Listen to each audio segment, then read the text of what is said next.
Kaixo, arratsaldeon lagunok, ongi etorri Kazetaguneko saio berri batetara. Oraingo honetan Google Autori buruz jorratuko dugu, ezta? Jurki Bilbaon nauzue, hemen bekaldean ikusi dezakezuen moduan. Kazetaguneko edukatzaileetako bat eta dinotsuetan moduan gaurko gaurko saioan Google Auto delako aplikazioari buruz hitz egingo dugu.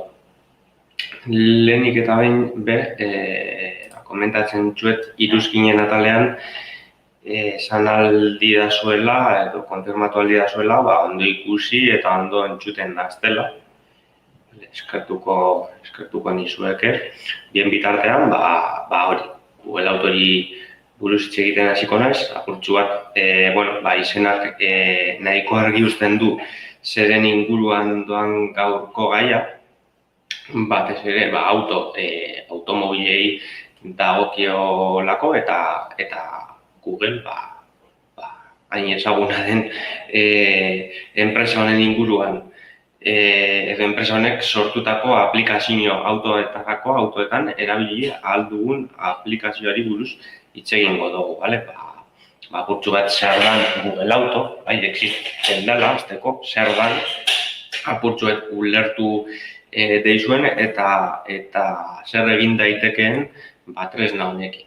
Nahiko interesgarria iruditu zaigu, gehiengok nospait gidatuko zenduen eta nori zaio noiz gidatzen doala mugikorra begiratzeko gutxienez burutamena aurkeztu, ezta? Behintzat Google Auto tresna hau erabiliz gidatzen goazela automobilan forma seguruan gure mugikorra erabiltzen jarraitu ahal izateko tresna bat da hain zuzen. Behin hau esan da, positiba aurrera bota denok, ikus dezakezue, apurtzuet, marketingerara automobilen matrikulan hauren izena jarri dutela, ez da Android Auto, argi gelditu ez bada Android Auto, hori da gaurkoan hitz egingo dugun aplikazioaren izena, eta apurtzuet, grosso modo Googleen tresna honekin zer egin daitekeen jakitarren, hor duzue apurtzu bat diapositiban ikusi dezakezun moduan listado bat, non GPS-a kontsultatu dezakegun, mugikorrean begiratu gabe, gero berandago hitz egingo dugun inguruan, mezuak irakurri edo, entzun sistemak berez gugatik irakurtzen ditu eta ahots bidez helarazten dizkigu, mezuak entzun edo bidali ditzakegu. Musika entzun, musika jarri, honen volumena inkluso igo, bajatu, modulatu dezakegu eta deiak gestionatu ditzakegu. Honez gain, nahikotxo gauza gehiago egin ditzakegu, baina garrantzitsuenak edo ideianen origena hau da. Hau egin ahal izatea, gidatzen ari garen bitartean, mugikorra begiratu gabe. Hori da garrantzitsuena. Kasu honetan, tresna horren ezaugarririk garrantzitsuena. Hau esan ondoren, bai esan behar dugula, ez dala, edo ezin daitekeela edo zein gailutan erabili. Rekizito batzuk behar ditugu bete, hau posible egiteko. Android Auto erabiltzeko, hasteko gure mugikorrak, gure smartphoneak, gaur egungo smartphoneak gehiengoak izango dute, dagoenezkero, baina badezpadan ere ez dago txarto gogoraraztea, gure smartphoneak datu konexio edo interneterako konexio izan behar duela. Hau ez badu, zinezkoa litzateke Android Auto delakoa erabiltzea, baina gaur egun zein aplikazioak ez dago internet erabiltzen ez da. Ordu gure smartphoneak Android Auto erabilia izateko datu konexio edo interneterako konexioa beharrezkoa. Beste alde batetik, Googleen morroia instalatuta izan behar dugu gure gailuan, bale? Hau ez da aplikazioa besterik, Google baina bai ikusiko dugunez hurrengo diapositiban nola bi bertsio dauden, bai, bertsio bi horietan, bai ala bai, Googleen morroi hau instalatu behar dugu. Eta gero, beste aplikazio bat, bigarren bertsoaren kasu konkretuan, ondoren ikusiko duguna, baina honetan sakondu baino arinago, gustatuko litzaidake erakustea Google Play Storeren pantalla, non gogoratu esan dugula hau Android Auto dela, bai? Googleen tresna bat, bai? Berez, Android sistema operatiboa erabiltzen duten mugikorrentzako pentsatua.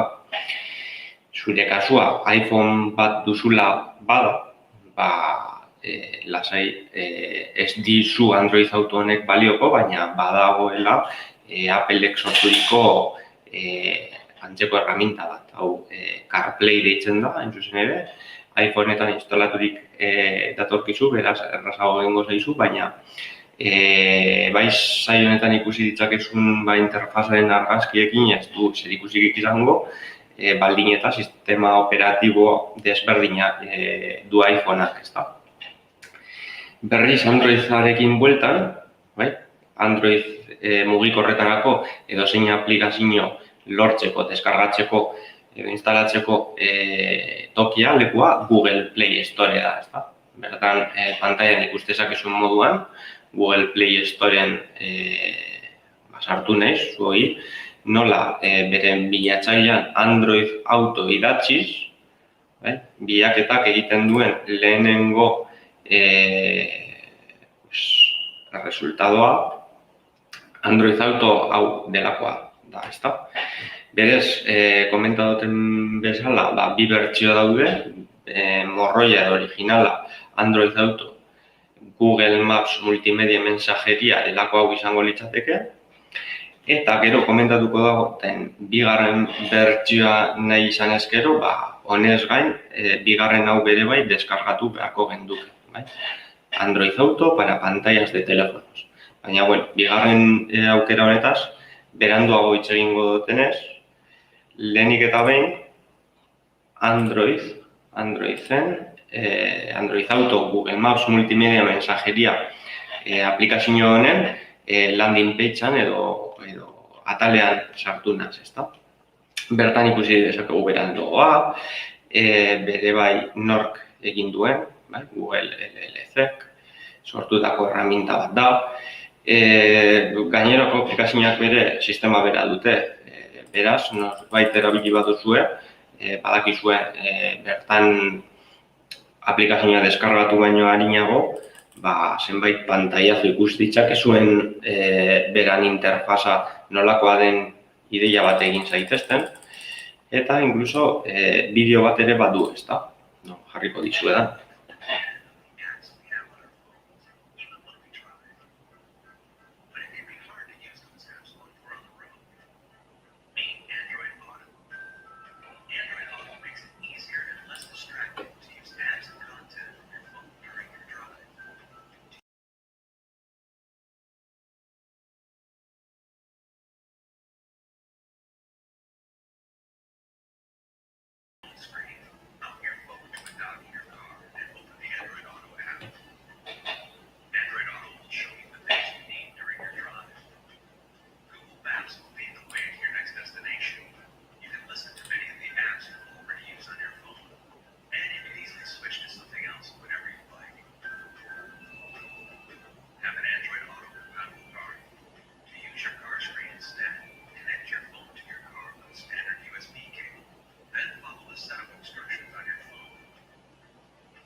Ikusi dezakezun moduan, bideo ingelesez dago, baina, modu nahiko bisual batean erakutsi digu zer egin daiteken erraminta honekin, ezta?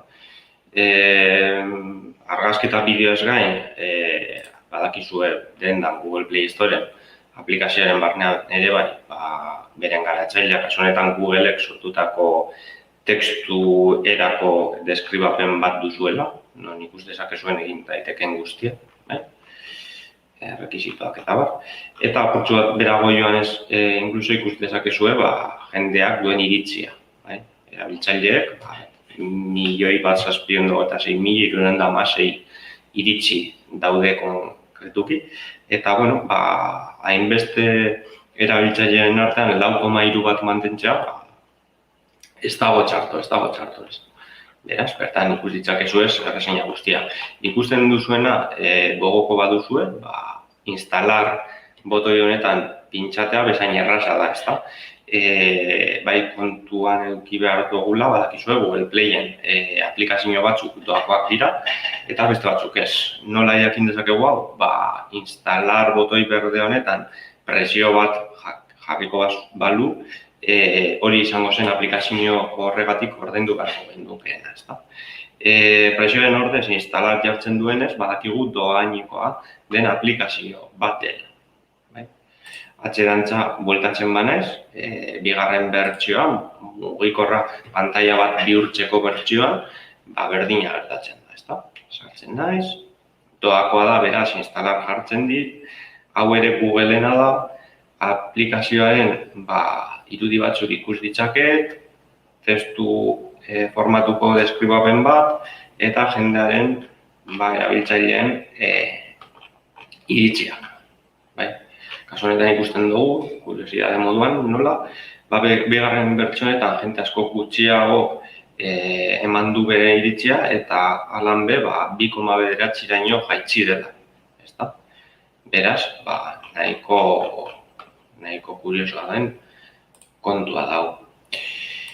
Diapositibara itzultzen bagara, diapositibara itzuli eskero, esan bezala, Android Auto delako erabilia izateko gure smartphoneak internet behar du izan, gure smartphonean lehenengo aplikazio hori deskargatu behar dugu, eta gure kotxean pantailarik ez badago, pagarain modernoak oraindik, beti ere, bigarren aplikazio hau deskargatu dezakegu, gure mugikorra pantaila horretan bihurtu daita.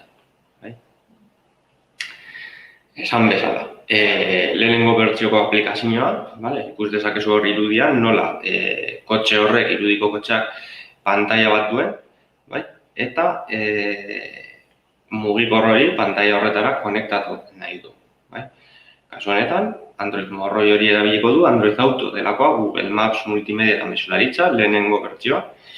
Eta, autoa USB kable baten bidez lotzeko pentsatuta dagoela, dino, teoria, azkenengo bertsioek, kable USB hori konektatu beharrean Bluetooth bidez mugikorra kotxarekin konektatuz ere, posible bera funtzionamenta, posible egitea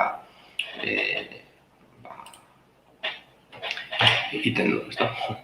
Aurreratu egin naiz. Bai kontuan eduki behar den gauza bat dela, ez duela smartphone guztietan balio. Beraz, argi eduki behar du, gure erabili nahi izan ezkero aukera hau, gure smartphonea, gure telefono mugikorrak, Android 6.0-tik gorako bertsio bat izan behar duela. Eta, hemen, jartzen duen moduan, kable hori beharko genuke, kargatzeko erabiltzen dugun kableari nahikoa izango zen. Kargatzeko mugikorraren puntan jarri, kargatzeko kablearen aldea eta USB-aren autoaren partetik, ezta? Beste bigarren bertsioan, Android Auto telefonoen pantailetarako hau zer nahi du esan, honek nahi dugu esan, denok ez dugula pantaila duen kotxe bat, kotxe hain moderno hori. Eta horretarako bigarren bertsio hau atera zuen Google, non gure mugikorra pantaila horretan, kotxeko pantaila horretan bihurtzen den. Bai? Beraz, mugikorretarako diseinatutako aplikazio bat da, soilik mugikorrean erabiltzeko, ez dugu behar kotxeko pantailarik, beraz, edonork erabili dezake beti ere interneterako konexioa eta mugikor bat izan ezkero. Eta Android 10 edo goratikoentzako bertsioak dira, ezta? Beraz, ez du edozein smartphoneekin balio berez, baizik eta Android 10 bertsiotik gorako mugikorrentzako planteatutako aplikazioa da. Eta hor ulertzen da pizka bat nola iritzi askoz gutxiago dituen, ezta? Erabiltzaile gutxiago izan baititu. Edo limitatuta dagoelako alde horretatik hain zuzen, ezta? Bueno, instalazioaren kontua nahiko erraza da, berez, dagoeneko lehen Google Play Storeen sartu nahi zenean ikusi ahal izan duzuen nola Android Auto idatzi eta lehenengo agertzen zaizun aplikazioa dela. Bi aplikazio hauen artean desberdindu daiteke, originala edo morroia eskumako logoa izango litzatekeelarik, eta mugikorretarako mugikorra pantaila modura erabili nahi izan ezkero, biak instalatu beharko zenituzke, ezta? Behin aplikazioan pintsatuta, instalar botoi berdeari eman, eta automatikoki deskargatu eta instalatuko zaizue zuen mugikorretan. Berez, instalazio nahiko erraza du gainerako aplikazioen moduan. Behin deskargatuta dugula, baten lehenengoan egin beharreko tramite edo gestio edo baimen batzun kontua dago, ezta? Hor irudian ikusi dezakezun moduan, kasu horretan, lehenengo bertsioa erabiltzen du, mugikor bat kable baten bidez autoaren pantailara konektatu du. Gogoratu, azken generazioko auto eta azken generazioko mugikorrak kable hori barik ere konektatu daitezkeela, baina kasu honetan irudian ikusi dezakegu nola kargatzeko kablea erabili duen kotxeekin konektatzeko, ezta? USB mugikor auto konektatu. Behin hori egin duzula, holako pantaila urdin bat aplikazioaren logoarekin eta zenbait terminos y condiciones eta kontu guzti honekin agertuko zaigu, eta hau, baimena hau onartu egin beharko dugu. Berez, lehenengo aldi baten egiteko gauza da eta gehiagotan ez zaigu agertuko, baina lehenengo aldi horretan egin beharreko zerbait da. Behin, baimenak onartuta, behekaldean ikusten duzuen botoitxo urdin horretan, hasiera aginduko genioke. Eta hau gogoratu dela, modernoenok, automobilean pantalla digitalak dituena, eta telefono batekin kablearen bitartez konektatzen dugunean. Gainerako mortalontzako, inkluitzen naiz, bergarenok hain modernoak ez dugu pantalla bat automobilean oraindik, ezta? Denborari, baina oraindik tamalez horrela danez, lasai, gure mugikorra ere pantalla horretan bihurtu dezakegu. Oraingo honetan, bai dela gomendagarria oinarri bat erostea edo oinarri bat jartzea, ezta? Oinarri bat jartzea mugikorra eskuragarri eta molestatzen ez duen leku baten. Autoan, ikusgai izan dezagun. Baina, horrez gain, oinarriaren kontua aparte, ikusten duzun moduan, aplikazioan sartu bezain laster, bertan bere logoa, terminos y condiciones, eta onartu beharrekoak ikusten ditugu, eta behin onartuta, botoi urdinarekin hasiera emango genioke. Behin hau eginda, ez liguke gehiago galdetuko. bai, hasierako une baten egin beharreko zerbait da. Beraz, ikusten den moduan, bilen gestio hau antzekoa da, modu desberdinan, aplikazio modu desberdinan erabiliko dugun arren, egin beharrekoa berdina da. Eta behin, hasiera eman diogula kontuari, bertan ikusi dezakezun moduan, irudian, Google Assistant deituriko Googleen asistentea izango dugu guri laguntzeko prest. Bertan ikusi ditzakegu Googleen kolore urdin, hori, gorri eta berdea, izango litzateke Google Assistant honen logoa. Eta hau izango da, beste hizkuntzatan egin alduzue, ingelesez, alemanez edo nahi duzuen moduan, baina euskera ez dakit, beraz, gehienok gaztelaniaz egingo genioke hitz Google Assistant honi, eta hau aktibatu izateko hitz gakoa edo klabea, OK Google edo Hey Google izango litzateke. Beraz, badakizue mugikorra momentu oro ari dela entzuten, baina OK Google hitz klabea edo Hey Google hitz klabeak esan arte, badaki gu ez garela berarekin ari. Behin hitz gako horiek entzutean aktibatu egiten da, eta ulertzen du ondoren esango duguna berantzako dela. Beraz, eta makina hori bati hitz egiten zer lortu dezaket, zer egin dezaket.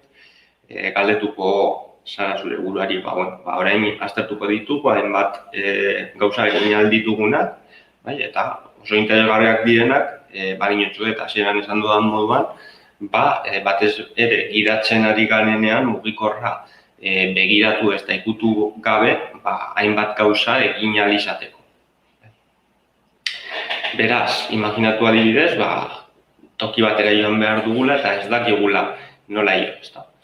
Hain da errazan, non OK Google esan, hau aktibatu izateko, eta adibidez, gogoratu beti gazteleraz, como ir al Cursal en San Sebastián, galdetzen diogula. Honek automatikaki testura pasatu, prozesatu eta ulertu bezain laster, erantzun bat emango digu. Hor pantailan ikustezakezun moduan, Google Mapsen lokalizatu du puntua eta indikazioak emateko prest egongo litzateke. Bestalde batetik, asperturik bagaude eta soinua entzun nahi badugu, adibidez, musika jarri genezake. OK Google, pon musika. Eta irudian ikus dezakezuen moduan, bekaldean, reproduktore bat piztuko litzaizuke, non musika entzuten adinko zinateke segunduen kuestinoan, mugikorra aditzu edo ikutu gabe. Orain, imaginatzen dut, bibliotekak edo reprodukzio listak egitea posibilitatzen dizula, Googleen gustuak ez dira denon gustuak. Beraz, imaginatzen dut hori egitea ere posible dela. Horrez gain, adibidez, volumena jaitsi, igo, regulatu, guzti hori, gogoratu, OK Google hitz klabeak erabiliz, egin genezak. Beste adibide batzuk jartzearen, hauek nahiko garrantzitsuak iruditzen zaizkit, deiak egitea, mezuak bidaltzea adibidez, imaginatu, WhatsApp bat bidali nahi duzuela, hurrengo prozesua edo protokoloa jarraitu beharko zenukete, Lehenik eta behin, OK Google mugikorra aktibatu ahal izateko eta berak berari ari zarela zuzentzen ulertzeko, ondoren agindua mandar mensaje de WhatsApp, adibidez. Ondoren, Apache Agirre Gomez Korta, esaterako. Ondoren, mesoa diktartuko dugu, hola Apache, ¿qué tal? ¿Te apetece tomar un café? Un saludo. Eta azkenean, konfirmatzeko eskatuko digu. Finalmente quiere enviar este mensaje? Sí. Eta berehala, mensaje hori testu formatuan guk hitz egin da, baina testu formatura bihurtuta, patxi gomezkorta delakoari helduko zaio. Bai? Sistema bera deiak egiteko, berez. Ok, Google, llamar a Patxi Agirre Gomez Korta eta segituan, mugikorrek bigarren bertsioa erabiltzen ari bagara mugikorreko altabozetik, edo lehenengo bertsioan irratia entzuteko erabiltzen ditun kotxean automobilaren altabozetatik, deiaren tonoa entzungo genuke, ezta? Eta deitzen ari garen bitartean, Patxik WhatsAppa erantzun dugu, esaterako, gu bidatzen ari gara, eta WhatsAppa bidali erantzun egin dugu, berez. Guk pantailan WhatsApparen logoa ikusten dugunez klikatu dezakegu, eta berehala sistemak Google Assistant kasu honetan, mezu bat dugula, eta ia erakurri nahi badugun galdetuko digu. Guk baiezkoa emonez gero, Patxik erantzun duen diguna, testu formatuan, Google Assistant ahotsera pasatuko digu eta guri kontatuko digu. Beraz, Patxiren erantzuna irratia entzuten egongo bagina bezala entzungo genuke, ezta. Eta, funtzionalitate hau nahiko interesgarria iruditu zait.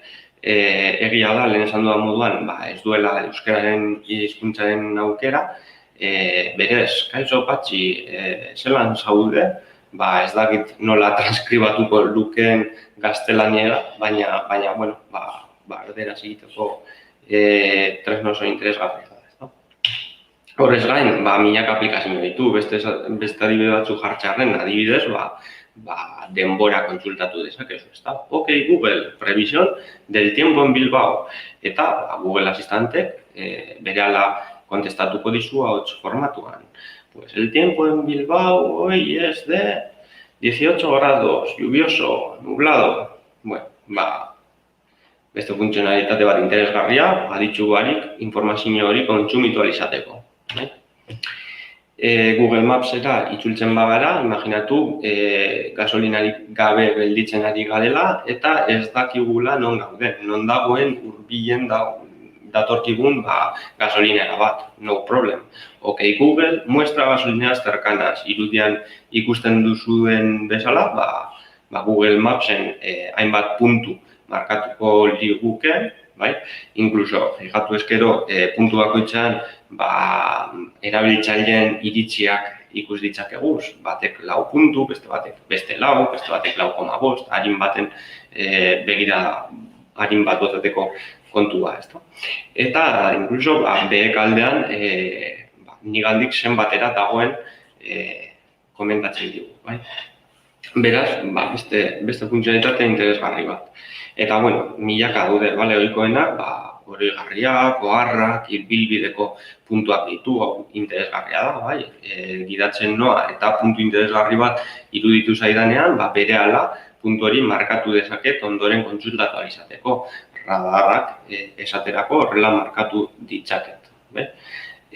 Aparkalekoa bilatzeko funtzionalitatea ere oso interesgarria da. Batez ere automobilera konektatuta duzunean, behin deskonektatzen duzula, honek aparkatu duzula ulertzen du. Beraz, Google Mapsen markatu eta itzultzen zainean ez duzu inoiz non aparkatu duzunaren zalantzarik izango. Eta, informazio bilaketak, batez be Google horrekin hasi zen eta bar luze bat. Inotxuet denbora joan ala, gero eta funtzionalitate eta aplikazio gehiago irtetzen direla. Baina, labur bilduz, sei puntutxu jarri dut hemen, amaitzarren holan hitz egin dugun guztia, sei tip honetan argi geldi daiten, alde batetik, gure autoan zein gure telefono adimenduaren erabildezaku Android Auto, gogoratu bi bertsio daudela, modernoenentzako non zuen azken generazioko smartphonea bai kable bidez edo bai Bluetooth bidez pantailara konektatu dezakezuenean, Eta bigarren bertsio hori non ez dugun pantailladun automobil bat, baina pantaila hori nire mugikorra pantaila horretan bihurtzen dut. Googleko ahots morroia ezinbestekoa da, Googleen asistentea, behar dugu instalatuta eduki smartphonean.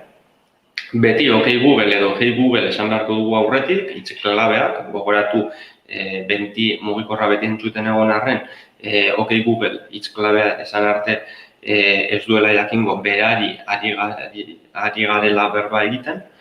Ia edo zein aplikazioa erabil dezakegu WhatsAppekin, ia ez denak, baina nahikoa. Internetarako konexioa izatea ezinbestekoa da, gaur egun, aplikazio guztiek internet erabiltzen baitute, eta jasoko dugun informazio guztia ahozkoa izango da. Hau da punturik garrantzitsuena edo esanguratsuena, batez be,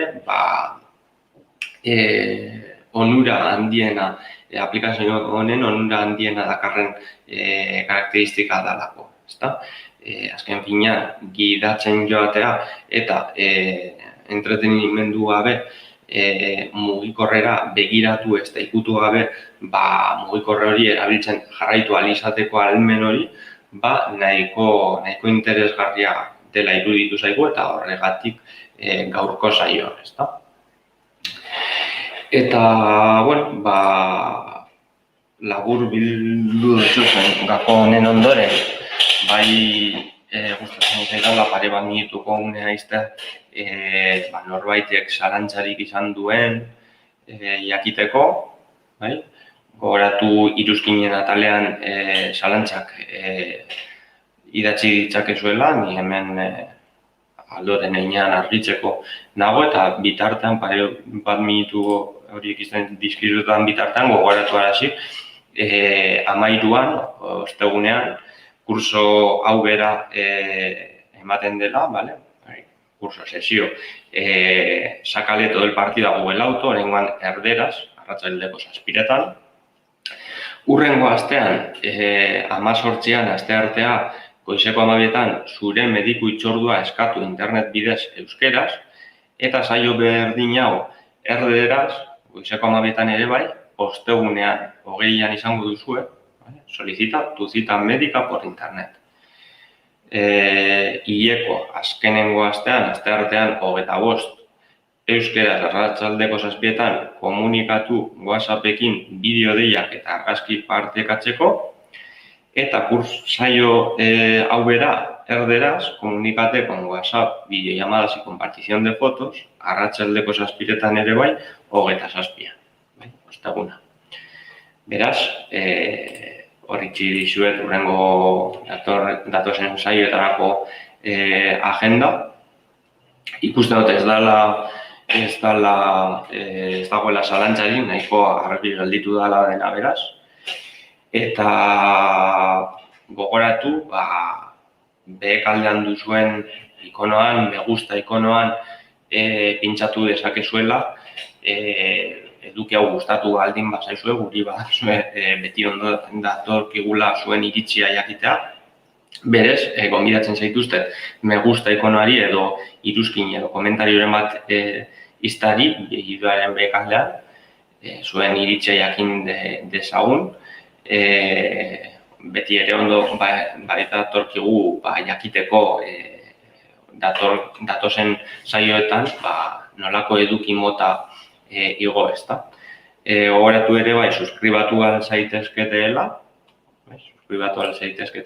doakoa da. Eta gure webgunea ere bai, kazetaguna.eus bizitatu dezakezuela, gure zerbitzuak bertan ikusi ahal izateko.